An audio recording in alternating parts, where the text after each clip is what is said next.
It went right. You're familiar with Descartes, yeah? Mm-hmm. And you're 17. Yeah. That's brilliant. So you're into philosophy and all that. Yeah. Oh wow. Oh brilliant. Where did you learn about it? Myself, I just.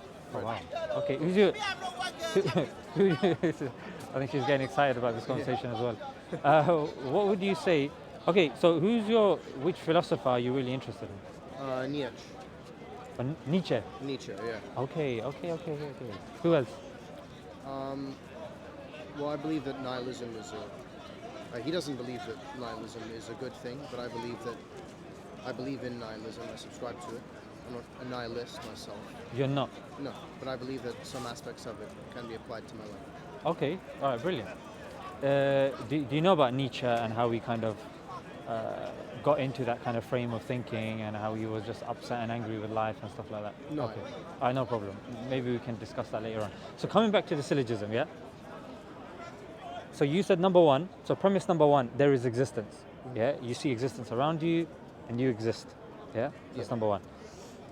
Number two, do you believe that there is uniformity, regularity, and stability in nature? And I'll break that down. What I mean by that is, I'm putting my hat, dangling my hat in front of you. Yeah? Why is this hat not randomly combusting, exploding, flying away? Because there are basic principles that don't allow that. Exactly. Yeah. I.e. the uniformity, regularity, and stability. Yeah? The mere fact that you're able to cross the road, the mere fact that you're confident that if you start walking up the park, you won't randomly get stuck up a tree or something. Yeah. Or your leg won't just drop off, or you get like, I don't know, a hippopotamus growing out of your leg or something like that. Yeah, exactly. So that's premise number two. Yeah, that there is uniformity, regularity, and stability in nature. Therefore, there has to be an existence that explains the regularity, stability, and uniformity of nature. Sure. Yeah? Yeah. Okay, brilliant. So that's what we say is the first cause. Yeah? That there is a first cause, because if there is an existence that explains the uniformity, regularity, and stability of nature, that first cause needs to have certain attributes. Yeah? So if, for example, you have a first cause, that is the start of everything. Yeah. Yeah? Do you accept the first cause argument? Yeah. Okay, brilliant. So there's a first cause. Then what we're going to do is we're going to give attributes to it. First cause assumes that there is one being and not a multiplicity of beings.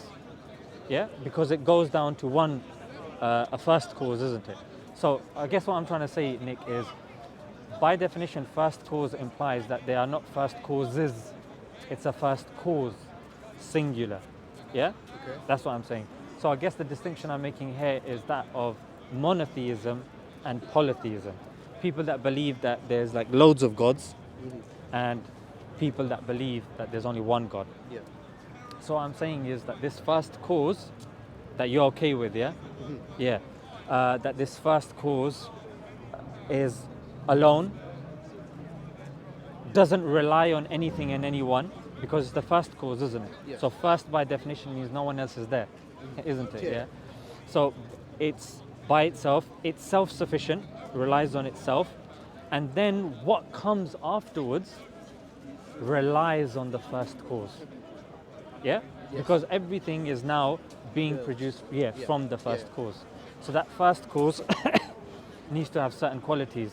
Now, that first cause, if that first cause came into existence, it's not the first cause anymore, because there's something that came before it that made that come into existence, isn't it? Yeah. So that first cause has to be omnipotent, i.e. there forever, omniscient, and then the creator and the fashioner of all. Does that make sense at the moment? It does, yeah. Okay, brilliant. So Nick, that in a nutshell is what we argue. What we argue is when you look at, because even Einstein said this, the mere fact that we have something rather than nothing shows that there needs to be, that there is some form of designer. And I'm sure you follow and you watch some of these atheists that sometimes like these neo-atheists that say, look, we have no issue with the designer, but then they attribute that design to, say, an alien, to, say, multiverse, or to chance, or to nothing. Yeah, so they'll say, oh, it came from nothing. But then again, that's contradictory, because philosophically, you've been studying philosophy, there's philosophically, they don't know what nothing is because they haven't been able to define nothing. There's no such thing as nothing as we know it, because we know about dark energy and stuff like that. And then when you say stuff like, oh, multiverse, well, there's no real evidence for multiverse. Yeah, there's nothing. I mean, they tried with string theory, that fell on his face. They tried with M theory, that died with Stephen Hawking. He took it with him into the grave. So so that's what we're saying in essence, that we have a first cause. That first cause has attributes, and those attributes are best explained via Islam. You've got the likes of Hinduism, which will explain that there are a multitude of gods. You have one God of this aspect of life, one God of death, you have one God of this and one God of that. And logically speaking, because doesn't really make sense. Brilliant, excellent. So, and because you said you're familiar with Descartes did the same thing. Yeah, he said it doesn't make sense for there to be multiple gods, because naturally there'd be arguments, and one God would have a problem with another God. I mean, look at these couples that get married. When they get married, in sickness and in health, till death do us part. They say that in their vows, isn't it, when they get married? Look how many are divorced. Bill Gates, Melinda Gates got divorced. You heard of that, isn't it? Bill Gates. Yeah. Kim Kardashian and Kanye West got divorced. They did? Oh, yeah, they did. Yeah, they did, yeah. In fact, Kim Kardashian, they say that she's the most beautiful or whatnot, but it came out that Kanye West cheated on her. Yeah, he cheated. And he admitted it on one of his tracks. And Kim allegedly tried to get him to take it off, but he didn't. Yeah. So point is that, these sorts of things we claim, but it doesn't work. So even with gods, oh no, but they're gods. No, but if one God wants day, another wants night, it's going to kick off. Yeah, it's going to go crazy. So then, does it make sense to you that, okay, there's a first cause, that first cause has attributes, and it makes sense that there's one God and not a multiplicity of gods? Yeah, I understand, yeah. Excellent, brilliant. Then, would it also make sense to you that God has created us? So, okay, we're here because of design, the mere fact that, because with chaos breeds chaos. Yeah, chaos doesn't breed organization. What I mean by that is, when you hear an explosion, you naturally fear, and you don't say, oh wow, a new building has been created. Oh wow, a new invention. Because an explosion creates chaos. Things get blown to bits. But with the Big Bang, they're saying, oh, okay, the Big Bang took place. Right. Now you've got all these pieces and everything happening. What's bringing them together? Planets, atmosphere, solar systems, Goldilocks zone, asteroid belt, atmosphere. And then you've got fine tuning that if the Earth was too close, it would burn. If it was a fraction away, 2% away, we would freeze. If it was spinning a bit too fast, it would be a problem for us. the Goldilocks zone, yeah. Exactly. Excellent. So that shows that there is a designer, and that designer has orchestrated everything that we know. So he is not dependent on us. So that then leads to the Christians, who believe that, okay, now God needs to, he's all knowing, he's all knowledgeable, but the only way that he can explain something to us is by coming down as a person. And then he comes down, and then because he's created the original sin. Why would he bother to come down? Well, they say, oh, to die for our sins. But then we're saying, okay, so why does he need to die for our sins? Because of the original sin. But who invented the original sin? God. So God created original sin. Yeah. Then we can't get rid of original sin, so he sends his son, which is him, to die on the cross for the original sin which he gave us. Yeah, okay. Do you see why? I, That it doesn't, yeah, but it doesn't make sense. No, it As we're saying, look, if there's a God, and God is giving a religion for everybody, that religion and that belief, the basics of that theology has to be understandable by anyone and everyone. Whether it's a child, whether it's a teenager, whether it's an adult, whether it's an 8-year-old grandpa with arthritis. Yeah? Anyone should be able to understand that. But when you ask Christians, what is your core doctrine? They say, okay, you have the Father, you have the Son, you have the Holy Ghost. Okay, brilliant. They are three, but they are one. How can you explain that to a child? You can't. Yeah, it doesn't make sense. You can't necessarily explain that to a child. Does that make sense to you? I guess, yeah. Going back on the world, this earth is in the perfect zone for us, for our existence. Yeah. And you said that it shows that there is a designer. Yeah. Couldn't you also break that down to coincidence? Given how many planets and solar systems there are, that Very good. must have happened. Okay, very good. So, in order, so if you break down every human being or any matter that you see around you, when you burn a tree, after you burnt it, you see a pile of ash, isn't it? You burn a human being, you see a pile of ash. You burn concrete or whatnot. So, in other words, for living beings, our primary element that we're made from is carbon. Yeah. Okay. Brilliant. So carbon, in order to make carbon, you need to bring 3 heliums close together. Yeah. So 3 heliums make 1 carbon. Sure. Yeah. So in order to so there was a scientist called Fred Hoyle. Yeah. So Fred Hoyle, he was trying to bring heliums together to synthesize carbon, but it just wasn't happening. Then he noticed, and then he realized that, okay, maybe the heliums are not at a nuclear ground state energy. And he noticed that they have to be within 1% for the 3 heliums to come together for there to be life. Now, so Fred Hoyle, if you kind of looked into atheism, he's a very famous atheism. He's a very famous atheist. Yeah.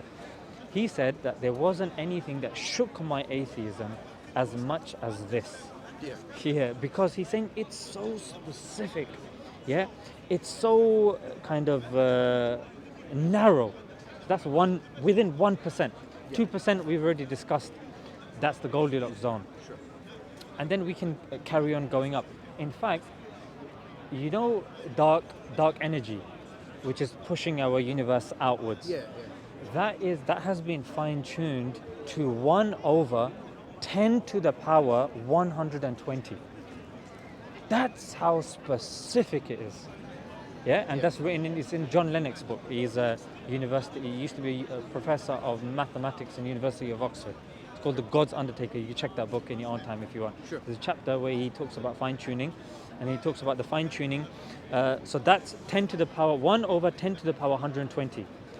Now, if we come downwards, I think it's 10 to the power 1/10 to the power of 60 or something like that. That is the atom, the nuclear strong force and the electromagnetic force. You know the 2 forces, I haven't revised it in such a long time, the 2 forces that keep the atom together. They are so specific, 1/10 to the power 60. So the question then arises that how is it that it's so specific? Yeah, it's so specific. And for you to say coincidence, I think some people, you know what they do, Nick? I think they're unreasonable when it comes to the universe. Yeah? And they're more reasonable when it comes to life. Let me give you an example. You know, if you've been a naughty boy. Yeah? And actually, I shouldn't use this as an example. Let's just say I've been a naughty boy. Okay, Yeah? I've been a naughty boy. Somebody else has been a naughty boy, yeah? And there is a child. Yeah, there's a child, and we are both claiming that that child is our child. Okay. Yeah, so we do a DNA test, and a DNA test is based upon probability, yeah? Sure. So what you do is you get that, you get like, oh, this child is 85% closer to you and is 15% closer to you. So probability-wise, would you hear of any person say, okay, so 85% is yours, 15% probability that is yours from DNA test, therefore I conclude it's the one that's 15%. Yeah. Do you They see? wouldn't say that. Yeah. But now, if I take it even more down, I take the bar down and I go 99% and 1%. I take it even more down, 99.5% and 0.5%. No, 99.9% and 0.1%. Yeah. No, 99.999% and then 0.111%. Do you see? It just becomes ridiculous after a while. And if you actually note down the 1 over 10 to the power of 120, 0.000000, that's like over 120 zeros. Yeah, and then a 1. Yeah. Surely a person has to say, you know what, that's where coincidence and all that breaks down. Yeah, and I don't apply that sort of, I don't apply those sorts of numbers to my real life. Yeah, when it comes to probability, like, you know, all these people that we're in central London at the moment, you've got people that in these buildings, in these tall buildings, making bucks. Yeah, they are making money. Yeah, like, and they are using probability in their markets. Yeah, what's the probability of it going upwards, the stock going upwards? What's the probability of it going They downwards? focus on higher probability. Exactly. In fact, we focus on higher probability with regards to anything in life. Yeah, it's Can logical. Well, can you give me any example in which we go for the lower probability in anything in life? Gambling. Lower probability. There's a low probability to win most of the time. Lower probability to win, but a person that is counting cards and stuff like that, they go for the higher probability. They're like, the chance of a 9 of spade coming is this much, and because that's happened before, therefore I can assume that that card is going to be next. Yeah, but have you gone to a casino before? Me, Gambled? I haven't, no. Okay, do you know people who have? Yes. Yeah. Do they count cards? The average person doesn't. Yeah. Yeah. So they will go for the lower probability of winning. Okay, yeah, I see where you're coming from. Okay, brilliant. They go for the lower probability of winning, but do they go in with the hope that, you know what? That they lose. Yeah. I've remortgaged my house. You know what I'm saying? The 0.1% me of winning. You know what?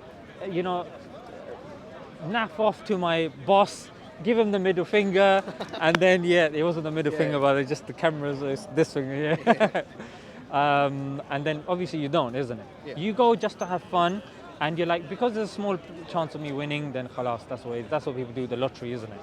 Like the chance of you winning. In fact, they say the chance of you even dying in a terrorist attack, you're 100,000 times more likely to get run over by a car than dying in a terrorist attack. Yeah, so stuff like that. So you said that you asked about probability, and I'm saying the probability of the fine-tuning of our universe, we don't apply that to anything else. And I think we're actually unjust. We're unjust when it comes to the universe because for other reasons. I think we just give it as a weak argument and a weak response. And what do you think about what I said about the inherently small, minute probabilities or the fine-tuning of, say, the atom and dark energy? How did that make you feel? Well, it's improbable, right? Yeah. But you did say that for us to exist on this planet, it's a very low percentage. No, I didn't say that. I did say that. Okay. Yeah. What I'm saying is the probability of our universe being fine-tuned for life. Yeah. Fine-tuned for life. Yeah. Because then I'll contradict my entire theology, isn't it? Yeah, of course. Yeah, I was about to say that. Yeah, exactly. So that is the probability of everything being fine-tuned, and also it refutes that notion that everything's done by chance. Yeah, because what you're doing is you're multiplying probabilities now. Okay, so you've got 1 over 10 to the power of 120, then add that to the 1% probability of the heliums, and then it's very, very low. you're compounding the problem now. Yeah, I do see what you're saying. Yeah, so that's the thing with the fine tuning. So you realize that fine tuning, there being a primary cause. So far, you're content with agreeing that, okay, there is a creator and that creator has certain attributes. So far, yeah? Okay, brilliant. So what do you think of there's a creator, we are here as human beings, designed or whatnot. Now for God to present a message to us that he gives us an instruction manual. For example, you've got these headphones, yeah? How do you pronounce that? Bose? Bose, okay, Z, yeah? Okay. I guess. All right, brilliant. Or maybe Bosey, I don't know. Bose. I just like him. Okay, brilliant. Bose, that sounds a bit wacky. I like that, Bose. All right, so when you got these headphones, it came with the instruction manual, isn't it? Sure. Yeah, and that instruction manual makes your job easier. Yeah, you buy a microwave, you buy, I don't know, IKEA cupboard. That I didn't really read the instruction manual. It's kind of self-explanatory. Brilliant. That's because it's not that complicated, isn't it? Yeah. So if you buy, like, those complicated cabinets from IKEA, yeah, for somebody not to use the instruction manual is very unlikely, because if you get one screw in the wrong place, you're finished, you're smashed. Yeah, that you're wasting time. Yeah, it's just it's improbable. So that's one thing when it comes to the IKEA cupboard and stuff like that. Would you argue that we are more complicated than an IKEA cupboard? I guess so. Yeah. Yeah. So does it make sense that we would also need an instruction manual if we are designed on how to live our life? So for example, an IKEA cupboard, yeah, you have to insert the glass door. You have to, there's certain, like, you have to put the hinges on, there's certain screws, there's like 3-4 different types of screws. Then you need a specific screwdriver. Well, the IKEA cupboard is more straightforward than real.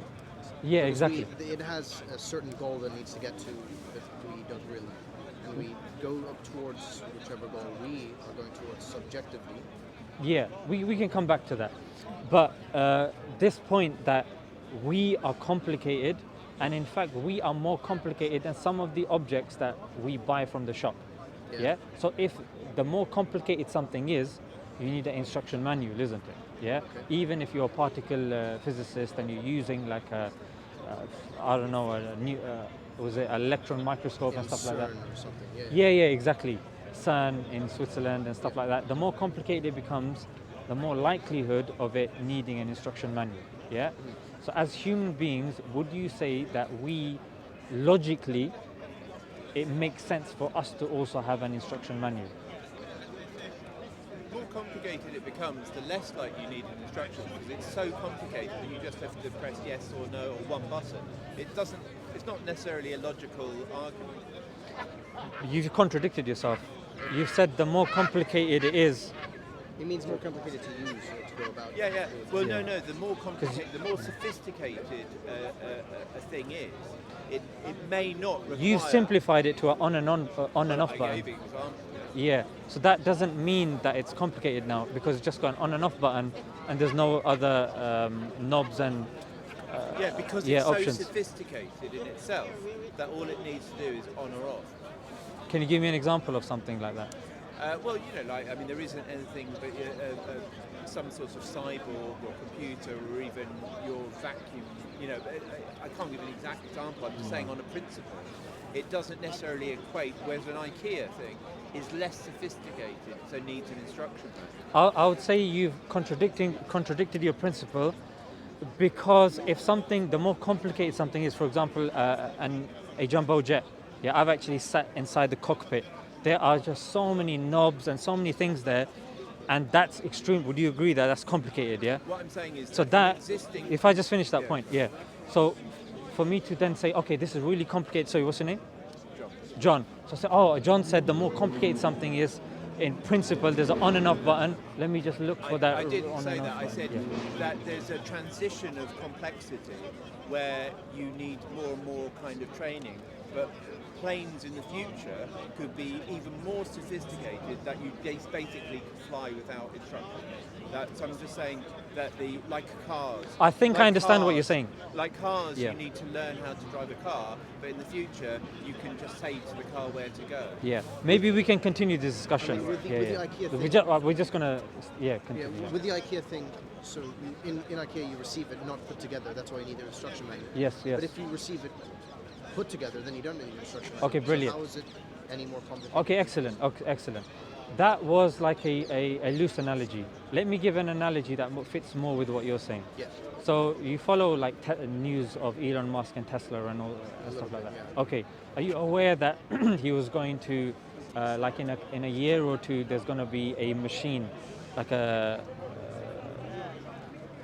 robot that people can have in their homes. Yeah. Yeah. So you're not going to have to put the robots together. No. Yeah. So there's a distinction here. One is a user interface. One is a creator interface. Yeah. There's two that we don't want to get mixed up. Now, because there's more implications of that robot now. Yeah. How do I give instructions to that robot? How is that robot going to sleep? What happens? How do I give it energy? How long do I give the energy? Is the battery going to overheat? Is this? Is that? Is that? And because the implications of it is far greater, the reading or the necessity of an instruction manual in that case, I think is very important. Wouldn't you agree? Yeah. Yeah. So because of the implications of human beings on this planet, yeah, and the power and the attributes that we have, like consciousness, yeah, and intelligence, and influence, and how to kind of utilize our power and how to think in layers and think deeply and create multifaceted things and objects and inventions. Doesn't it make sense that I'll give you an example? Yeah, I would say even if we take this analogy, there is even an instruction manual on even when you break a bone. If you ask a doctor, there are certain instructions that you need to go through To fix the bone. to fix the bone. Yeah. I see what you're saying. I see. Yeah. We need to be taught how to live. our life. Exactly. Yeah. So what I'm saying is, if there's a creator, then that creator would find a way, and that way, of course, the religions. One thing the religions have in common are scriptures. They say the scriptures are from God. Yeah. So they act as an instruction manual to tell us how to live. Yeah. Now, if we've got like 3-4 people over here, yeah, one person says one thing, another says another thing, one says one thing. How do you determine who is correct? I listen to the more logical argument and Exactly. I deduce from it. Exactly. So you've got 4 scriptures